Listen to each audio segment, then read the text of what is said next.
The words hit me like a sledgehammer to the gut, but I kept my face stone-cold neutral as I stood behind the pillar at Romano's restaurant, holding Sarah's forgotten purse. He thinks we're exclusive, but I'm still keeping my options open, my wife of 8 years said to her friend Jessica, rolling her eyes dramatically. They were both laughing, wine glasses raised like they were toasting my stupidity. Poor Danny thinks I'm his devoted little housewife while he's out fixing air conditioners all day. Jessica leaned forward conspiratorially. And Trent doesn't suspect anything either? God, no. Men are so predictable. Danny's too busy playing the provider to notice I've been having lunch dates with his credit card statements, and Trent's too busy flexing at his auto shop to realize he's not the only one getting my attention. My hands tightened around Sarah's designer purse, the one I'd unknowingly paid for. 8 years of marriage. And this is what I got. Not just cheating, but casual cruelty served with a side of financial fraud. I walked over to their table, my work boots silent on the restaurant's plush carpet. Sarah was mid-sip when I dropped her purse on the white tablecloth with a soft thud. Keep them open, I said, my voice steady as concrete. Sarah's wine glass froze halfway to her lips. The color drained from her face faster than water down a broken drain. Jessica's mouth fell open like a broken mailbox. Danny, Save it. I turned and walked toward the exit, feeling every eye in the restaurant burning into my back. My phone was already buzzing with frantic calls before I reached my truck. 10 minutes later, sitting in the parking lot of Murphy's bar, I answered on the 15th ring. What did you do? Sarah's voice was shrill enough to crack windshields. My card was declined. In front of everyone. I lit a cigarette with steady hands. Funny thing about joint accounts, Sarah. When one person's name is on everything, they get to make executive decisions. You can't just, I can, and I did. You want to keep your options open? Congratulations, you're about to have all the options in the world, just none of them funded by me. The silence stretched like a taut wire. When she finally spoke, her voice had dropped to a dangerous whisper. You have no idea what you've just started. I took a long drag and watched the smoke drift toward the neon Murphy's sign. Actually, Sarah, I'm pretty sure I'm finishing something you started. The only difference is, I'm better at it than you are. I hung up and immediately called my bank. By the time I walked into Murphy's, Sarah's access to our joint accounts was history, her credit cards were canceled, and I'd transferred half our savings, my half, into a new account at a different bank. Mick Murphy, the owner and my old boxing coach, looked up from wiping glasses. You look like a man who just burned down his own house. Something like that. I slumped onto a bar stool. You give me a beer and tell me something I don't know. Mick cracked open a Budweiser and slid it across the scarred wooden bar. I know your wife's been coming in here with that pretty boy who owns the auto shop. Trent Morrison. They sit in the back booth every Tuesday and Thursday thinking nobody notices. The beer turned bitter in my mouth. How long? 3 months, maybe 4. Always figured you knew and just didn't care to make a scene. Mick's weathered face creased with something between sympathy and disappointment. Guess I was wrong on both counts. I drained half the bottle in one pull. What else? Jessica's been running her mouth about how you're holding Sarah back from her true potential. Real mean girl stuff. Says Sarah deserves better than a blue-collar guy who smells like refrigerant. The rage building in my chest felt like a pressure cooker about to blow. But I'd learned a long time ago that anger was just energy looking for direction. In the boxing ring, Mick had taught me to channel that energy into precision strikes. This wouldn't be any different. Mick, you still got connections at the courthouse? His eyes narrowed. Depends what you're thinking. Nothing illegal. Just want to know who's been using whose name to rack up debt without permission. I finished my beer and dropped a 20 on the bar. And maybe who's been claiming what on their tax returns? Mick's grin was sharp as broken glass. Now you're talking my language, kid. Give me 24 hours. I was halfway to my truck when my phone buzzed with a text from an unknown number. The message was simple. A photo of me dropping Sarah's purse on the restaurant table, taken from across the dining room. Below it, we need to talk. -J Jessica. Of course, she'd been documenting everything, probably planning to use it against me somehow. What she didn't realize was that I'd been documenting things too. The difference was, my evidence was a lot more damaging than a photo of a husband confronting his cheating wife. I typed back, Murphy's Bar. 1 hour. Come alone. Her response was immediate. Or what? I smiled as I typed. Or I start sharing some photos of my own. Amazing what people leave visible in their car windows these days. The typing indicator appeared and disappeared 3 times before she finally sent, See you in an hour. Jessica walked into Murphy's like she owned the place, her designer heels clicking against the worn wooden floor with the confidence of someone who'd never faced real consequences. She'd changed from her restaurant outfit into something more calculated, a black dress that screamed, "I'm dangerous," and jewelry that probably cost more than my monthly mortgage. She slid into the booth across from me without invitation, her predatory smile firmly in place. "Hello, Danny. You look surprisingly calm for someone whose world just imploded." I sipped my second beer, studying her face. "Funny, I was about to say the same thing about you." Most people would be nervous about meeting someone who has compromising photos of them. Her laugh was like ice cubes hitting concrete. "You're bluffing." I pulled out my phone and slid it across the table. The screen showed a clear photo of Jessica and Trent in a passionate embrace outside the Riverside Motel, taken last Wednesday while Sarah was supposedly at her book club. Jessica's composure cracked like cheap paint. "Where did you get this?" "Amazing what you can see from the right angle in a parking lot, especially when you're patient." I took my phone back and pocketed it. "Want to see the other 12 photos? Or maybe the video?" "What do you want?" "The truth? All of it. How long has this been going on? Who else knows? And what exactly you three have been planning?" Jessica's fingers drummed against the table like she was calculating odds. Finally, she leaned back and crossed her arms. "You really want to know?" "Fine. Sarah's been cheating on you for 6 months, not 3. Trent's just the latest. Before him, it was her yoga instructor. Before that, her dental hygienist. Each word hit like a physical blow, but I kept my expression neutral. "And you?" "I'm the friend who's been covering for her because I thought you were a boring, small-town loser who was holding back someone with real potential." Her smile turned vicious. Turns out I was half right. "What's the other half?" "You're not as stupid as you look." I leaned forward, letting some of the anger show in my eyes. "Here's what's going to happen, Jessica. You're going to call Sarah and tell her that her little game is over. You're going to explain that continuing to use my name for credit applications is fraud. And you're going to make it clear that if she wants to keep playing house with Trent, she needs to do it on her own dime. And if I don't?" I smiled, and even I could feel how cold it looked. Then tomorrow morning, Trent's wife gets an email with some very interesting attachments. So does Sarah's boss at the real estate agency. So does your husband. Jessica went pale. "My husband?" "Robert Chen, investment banker, pillar of the community, thinks his wife spends her Tuesday afternoons at charity committee meetings." I pulled up another photo on my phone. "This was taken at the same motel, different day. You and the tennis pro from the country club. Married tennis pro, if I remember correctly." The silence stretched between us like a loaded gun. Jessica's hands were shaking now, her carefully constructed mask finally slipping. "You bastard. I'm just a man who's tired of being played for a fool. Make the call, Jessica. Do it now, while I'm feeling generous." She fumbled for her phone with trembling fingers. I listened to her side of the conversation, watching her explain to Sarah that their little conspiracy had been exposed. When she hung up, she looked like she'd aged 10 years. "There. Are you happy?" "I'm getting there." I stood and dropped another 20 on the table. "One more thing. If any of you try to retaliate, if you spread rumors about me being controlling or abusive, if you so much as look at me wrong, those photos go public, all of them. To everyone." I was almost to the door when she called out, "Danny?" I turned back. Sarah's not going to just roll over and take this. She's vindictive when she's cornered. "Good," I said. "So am I." Outside, the October air bit at my face like a promise of winter. My phone was buzzing with missed calls and increasingly frantic text messages from Sarah, but I ignored them all. Let her sweat. Let her wonder what else I knew, what other evidence I had. The truth was, I had plenty more. 3 months of careful observation, documentation, and preparation. Sarah thought she was playing chess while I played checkers. She was about to find out how wrong she was. I drove to Trent's auto shop, a gleaming monument to small-town success built on the foundation of other people's broken marriages. His prized possession, a restored 1969 Camaro SS, sat in the parking lot like a yellow beacon of masculine insecurity. I didn't touch the car. That would come later. Instead, I took photos of the license plates of every vehicle in the lot, including the ones in the service bays. Tomorrow, I'd start making some phone calls to their owners. Amazing how quickly word spreads in a small town when people start asking the right questions about who's been spending private time with whose spouse.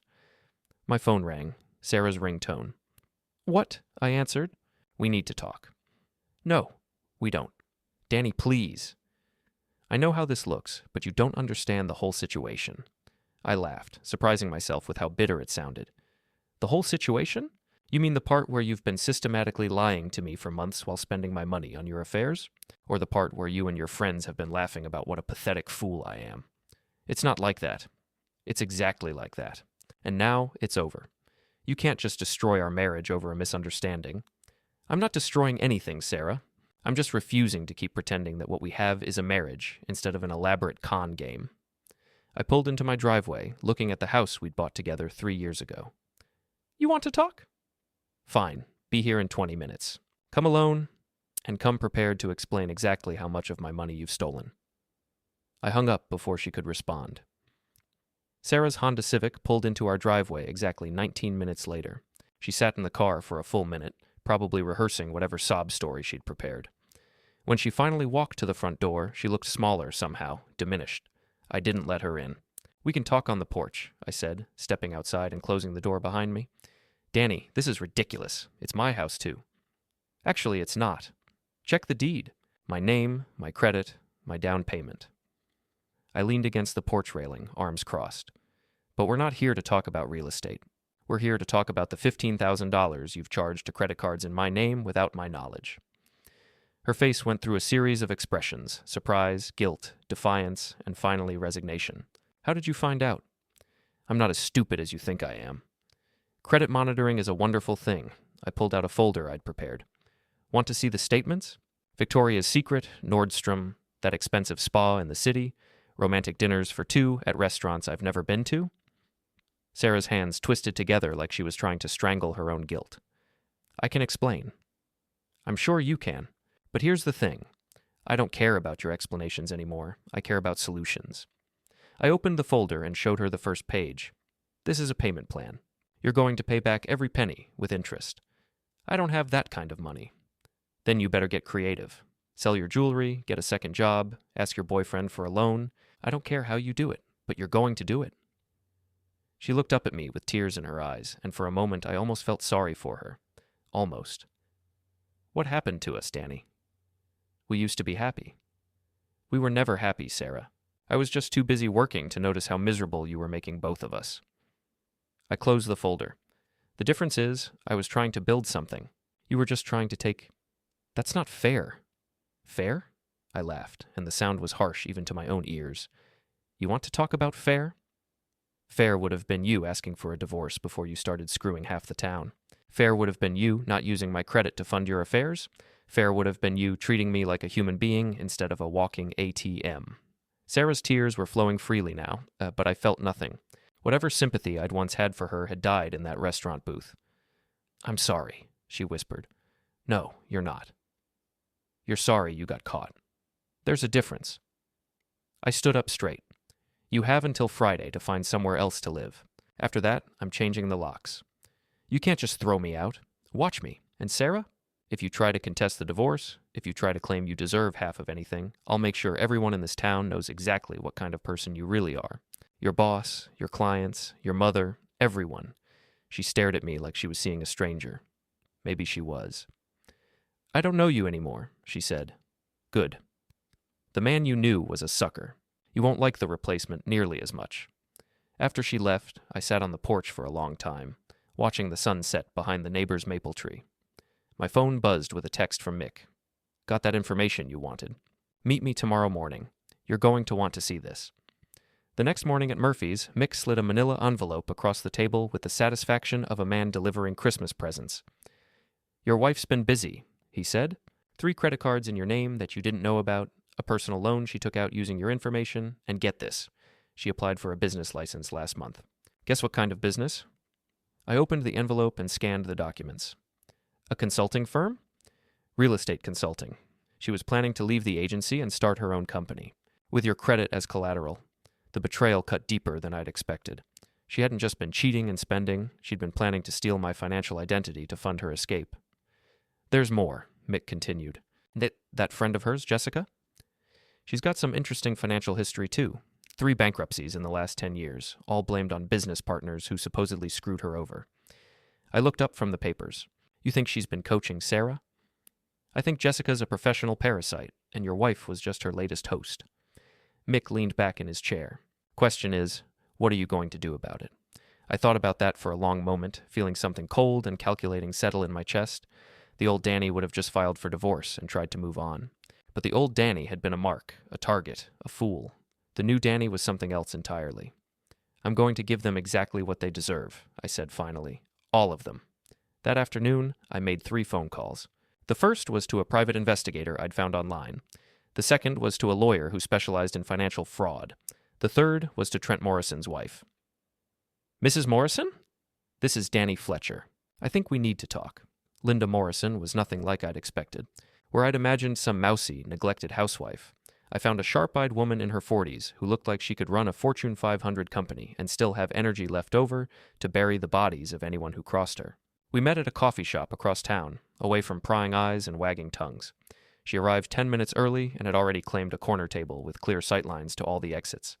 This was not a woman who left things to chance. Mr. Fletcher, she said, standing to shake my hand.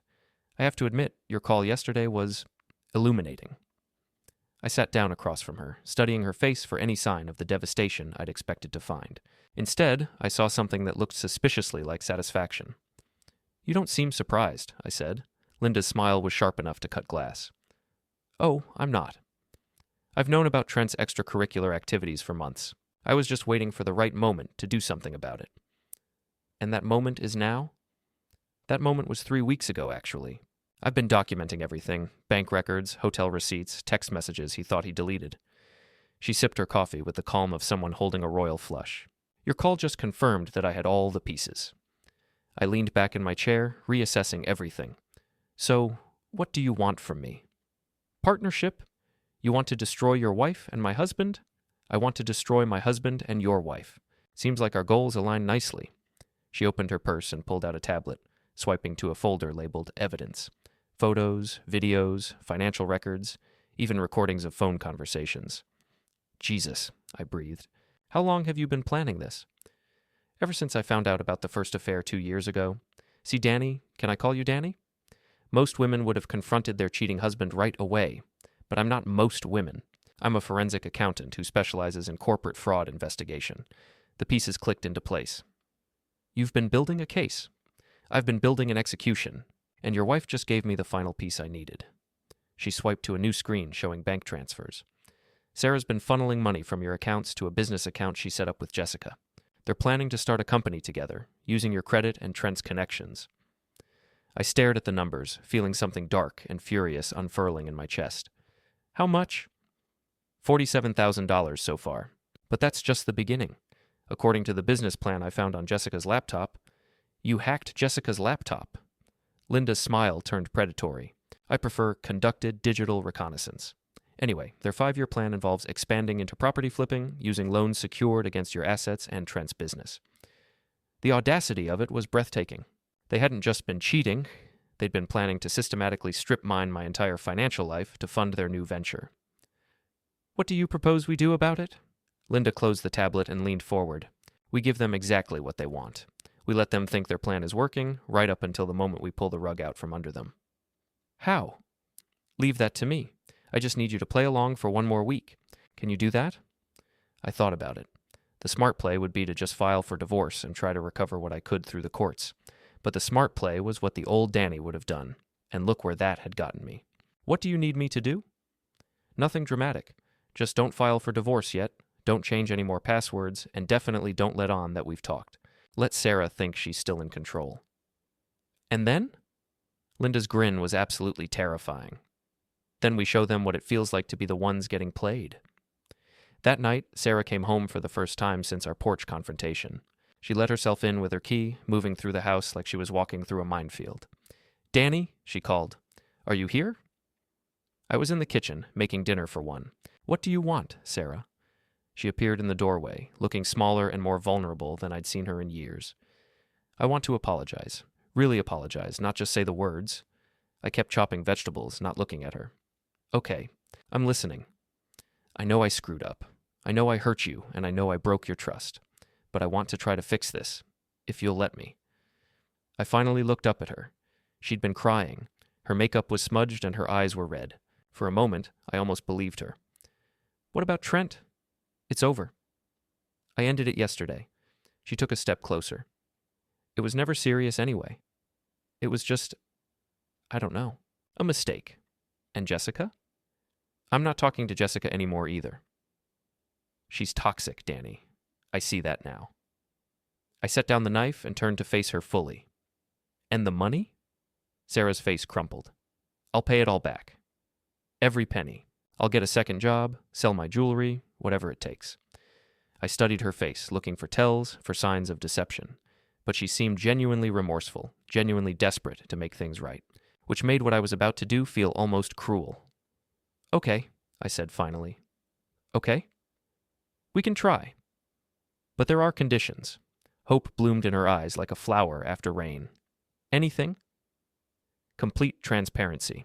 I want passwords to all your accounts, access to your phone, and a detailed accounting of where every penny of that money went.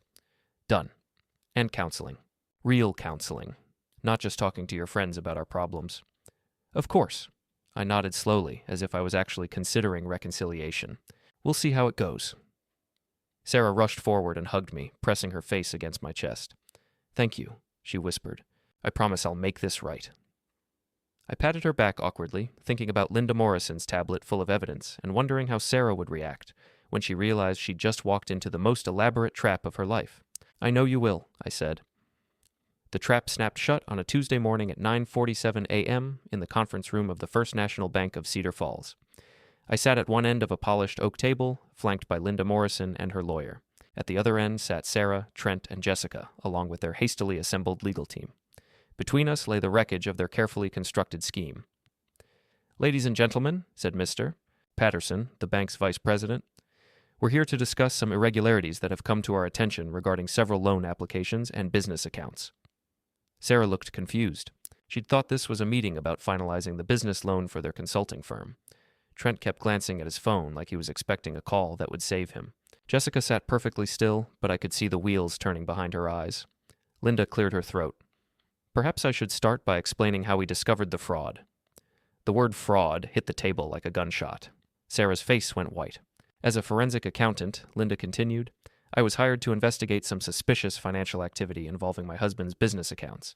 What I found was a coordinated effort to defraud multiple parties using stolen identities and forged documents. She slid a thick folder across the table.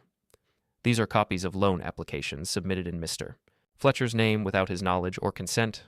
The signatures have been verified as forgeries. Sarah found her voice. That's impossible. Danny knew about the business loan. We discussed it. I spoke for the first time since we'd sat down. No, Sarah.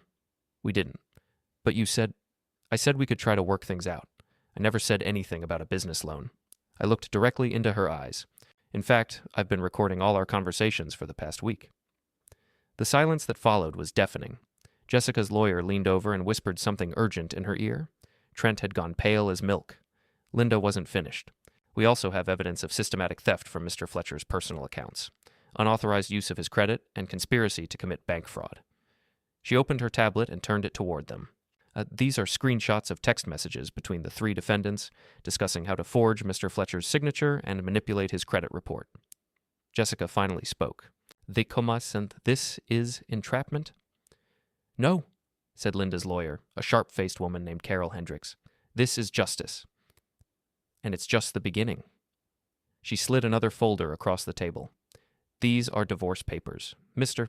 Fletcher is filing for divorce on grounds of adultery and financial fraud. Mrs. Fletcher will be entitled to nothing. You can't do that, Sarah whispered. Actually, we can. Adultery is still grounds for fault-based divorce in this state, and financial fraud voids any claim to marital assets. Carol's smile was winter-cold. But that's not the best part. She opened a third folder. These are criminal charges being filed by the district attorney's office. Identity theft, forgery, conspiracy to commit fraud, and theft of services. Trent finally found his voice. Services? Linda answered. You used your auto shop to launder money from the fraudulent accounts. That makes you an accessory to money laundering. The room erupted in frantic whispers as the three lawyers huddled with their clients. I sat back and watched the panic spread across their faces like wildfire. Sarah looked at me with something between betrayal and disbelief. You planned this, all of it. I learned from the best, I replied. You taught me that sometimes you have to be willing to destroy everything to get what you want. But I thought we were working things out. We were. You were working on stealing more of my money, and I was working on catching you in the act. I leaned forward. The only difference is, I was better at it. Jessica slammed her hand on the table. This is bullshit. You can't prove any of this. Linda laughed. Actually, we can. See, the beautiful thing about digital evidence is that it never really goes away, even when you think you've deleted something. She swiped to a new screen on her tablet. These are the deleted text messages from your phone, Jessica.